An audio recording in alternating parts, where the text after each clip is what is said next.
माँ बच्चा पैदा हो गया। आओ आओ अंदर आओ, जल्दी आओ।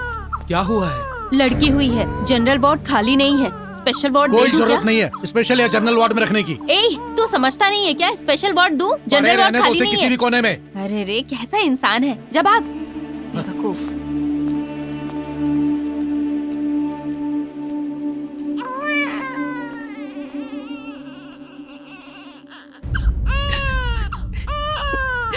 जी देखिए बच्ची को। इसे किसी कचरे के ढेर में जाके फेंक। क्या कम से कम कुत्तों का तो पेट भरेगा।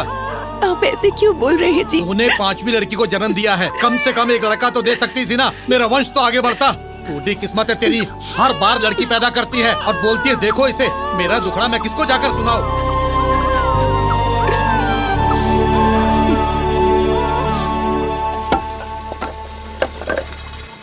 हे रामा, कल मेरे बेटे का नामकरण है, तू आ जाना। साथ में बीवी और अपनी 5 बेटियों को भी ले आना, भूलना नहीं। हाँ ले आऊंगा, तुम जाओ। बात तो ऐसे करते हो जैसे एक तुम ही हो जिसने लड़के को जन्म दिया है। तुम सुधरोगे नहीं। हाँ, जब देखो चला आता जा। देख करमजली, तेरी वजह से कैसी कैसी बातें करते हैं लोग। ये सब तेरी वजह से होता है। एक लड़का नहीं दे सकती तू। इस गांव में सबके पास एक बेटा है, आखिर मैंने कौन सा पाप किया? आज मैं इस टाइम को जंगलों का सबक सिखा के रहूंगा। आज छोड़ूंगा नहीं, जान से मार दूंगा इसको। एक बेटा नहीं दे सकती, आज तू मरेगी, आज तू बचेगी नहीं।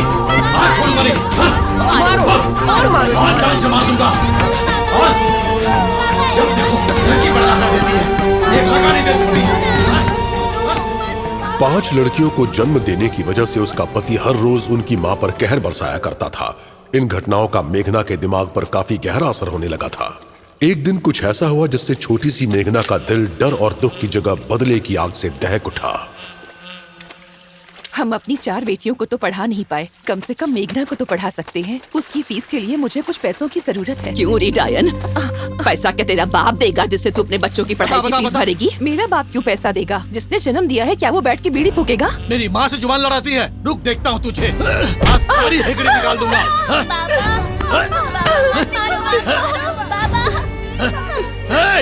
बच्चियों पर हाथ क्यों उठाते हो? उनकी क्या गलती है? ये सब तेरी गलती है, उनकी नहीं। 5 लड़कियों को जन्म दिया है तूने। अगर पता होता कि तेरे पेट में लड़की है तो लात मार के मार देता उसे। तुम हमेशा लड़कियों के सामने गाली देते हो। बच्चे ऐसे ही नहीं हो जाते, समझे? फिर मर्द हो तो लड़का क्यों नहीं पैदा करते? बोलने लगी है, आज तो मैं तुझे जान से मार दूंगा।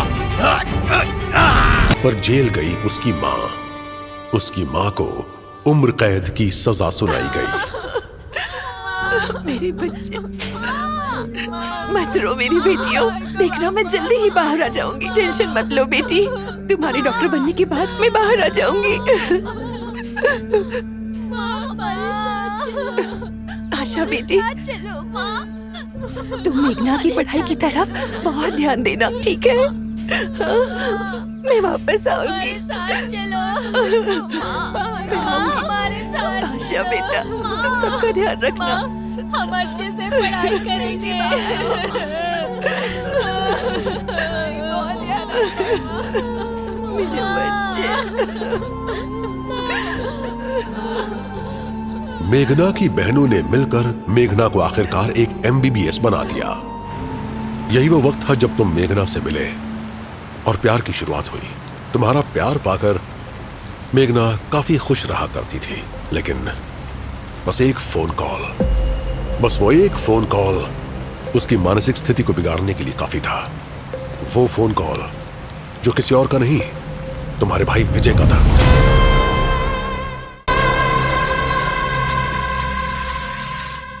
हाय।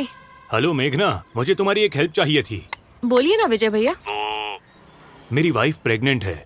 मैं हमारे बच्चे का जेंडर चेक करवाना चाहता हूँ। ऐसा क्यों? हमारी एक बेटी पहले से ही है, ऐसे एक लड़की हुई तो मुश्किल में पड़ जाऊंगा। मैं कई जगह जा चुका हूँ पर कोई मदद नहीं कर रहा। सोचा तुम भी तो एक डॉक्टर हो, क्यों ना तुमसे ही पूछ लिया जाए। और अगर टेस्ट में लड़की हुई तो क्या करेंगे? अबॉर्शन ही करवाना पड़ेगा। हे!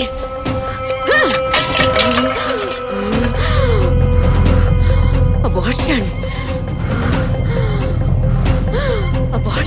मेघना जो लगभग सब भूल चुकी थी, इस बात ने उसकी हालत बिगाड़ दी। मेघना के लाख मना करने के बावजूद तुम्हारा भाई रुका नहीं। मैं तो ऐसा हरगिज नहीं करूंगी, और सुन लीजिए मैं आपको भी ये नहीं करने दूंगी। वो बार बार फोन करके उसे डिस्टर्ब करने लगा। हेलो मेघना, खबरदार जो फिर से मुझे कॉल किया तो प्लीज पहले मेरी बात तो सुन लो। ये काम मैं कभी नहीं करूंगी और फोर्स किया तो मैं पुलिस में कंप्लेन करूंगी। फिर एक दिन तुम्हारे भाई को पता चला कि रत्नागिरी के सृष्टि हॉस्पिटल में ये टेस्ट किया जाता है। टेस्ट में पता चला कि लड़की है। तब तुम्हारी भाभी ने मेघना को ये सब बताया और उससे अपनी बच्ची को बचाने के लिए मदद मांगी। तुम्हारे आगे हाथ जोड़ती हूँ, प्लीज। आपका पति मेरी एक भी बात नहीं सुनता है। फैसला आपको करना है। आपको पति चाहिए या अपनी बच्ची? मुझे सिर्फ मेरी बच्ची चाहिए। उस दिन के बाद से वो लोग मिलकर तुम्हारे भाई को मारने का प्लान बनाने लग गए। वो किसी तरह अबॉर्शन की डेट एक दिन पीछे करने में कामयाब हो गई और उस रात उन्होंने एंथनी गेस्ट हाउस में रुकने का प्लान बनाया।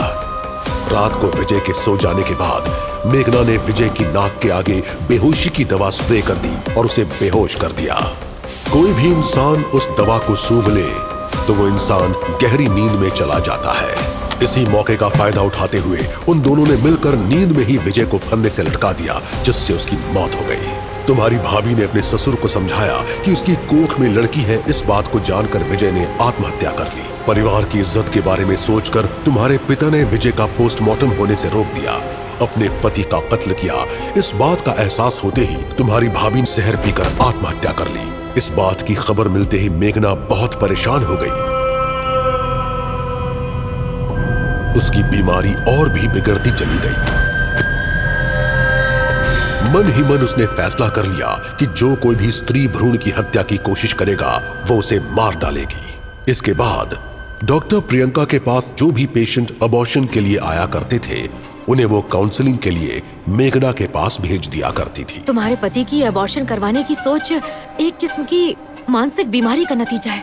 मैं तुम्हें दवाई देती हूँ, ये तुम अपने पति को खिला देना, पर ध्यान से ये बात वो जानने ना पाए। जो थे LSD के टैबलेट्स। एक आम इंसान अगर उसका सेवन करता है तो वो डिप्रेशन में चला जाता है। एंजाइटी, पैरानोया ये सब होता है। पता नहीं सर, लेकिन मुझे अभी भी बहुत डर लग रहा है। और अगर वो पैनिक करने लगेंगे तो उनकी मौत जल्दी हो जाएगी। किसी को पैनिक में लाने के लिए मेघना सब कुछ अकेले नहीं कर सकती थी। इस काम में उसका साथ दिया करते थे गोपाल और नीलम। ये नीलम और कोई नहीं बल्कि मेघना की बड़ी बहन थी। जो भी अबॉर्शन करवाना चाहते हैं वो एक खूनी है, ऐसा कहकर मेघना ने गोपाल और नीलम के दिमाग को अपने कंट्रोल में ले लिया था। मेघना को अब बस अपना प्लान एग्जीक्यूट करने की देर थी। उसके बाद वो उन पतियों को कॉल करके बुलाने लगी जिन्हें अपनी पत्नियों का अबॉर्शन करवाना होता था। हेलो, रत्नागिरी में एक हॉस्पिटल है जहां आप जा सकते हैं, वहां आपका काम हो जाएगा। जो भी उसकी बात मानकर वहां चला जाता वो मंजूनाथ के जरिए उन्हें गेस्ट हाउस में रहने के लिए भेज दिया करती थी। मंजूनाथ ने भेजा है? अच्छा, मंजूनाथ ने भेजा है। और फिर रात गहरी होते ही नीलम भूत बनकर उन्हें डराया करती। मार दूंगी, मैं तुझे मार दूंगी। फिर भूत के डर से सब के सब वहां से रातों रात भागकर अपने अपने घरों को लौट जाते। पतियों को उस भूत को देखने के बाद से पैनिक अटैक आना शुरू हो जाता था। ज्यादातर पैनिक अटैक आने वालों के लिए 1 मिनट भी अकेले रहने में बहुत मुश्किल होती थी। मैं तुम्हें मार डालूंगी, मैं तुम्हें मार डालूंगी।